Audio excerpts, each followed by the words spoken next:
Kaleshwaram ప్రాజెక్టులోని Medigadda barrage భవిష్యత్తు ప్రశ్నార్థకంగా మారింది. ఢిల్లీ మందుదందా కేసులో కవితక్కను అరెస్ట్ చేసింది ఈడీ. ఫార్ములా ఈ కార్ రేస్ కేసులో రెండోసారి విచారణ ఎదుర్కొన్న కేటీఆర్ ను ఏసీబీ ఉక్కిరిబిక్కిరి చేసింది. చెప్తున్నారు అమ్మాయి ప్రేమ వైఫల్యం వల్ల చనిపోయిందని చెప్తున్నారు. గ్రూప్స్ కి అప్లై చేయలేదని కూడా అంటా ఉన్నారు. తెలుసుకోండి మీరు.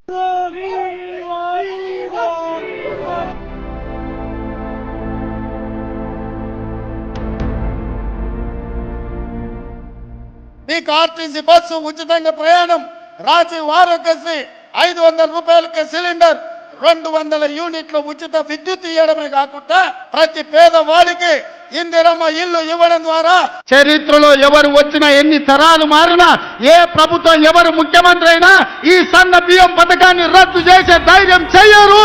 ఇది శాశ్వతంగా చరిత్రలో నిలిచిపోయే పథకం.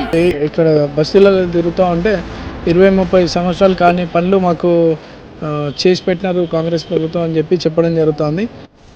రేషన్ కార్డు లేని అందరికీ నూతన రేషన్ కార్డు ఇవ్వాలని కూడా జనవరి 26, 2025 నుండి ప్రారంభం కాబోతుంది.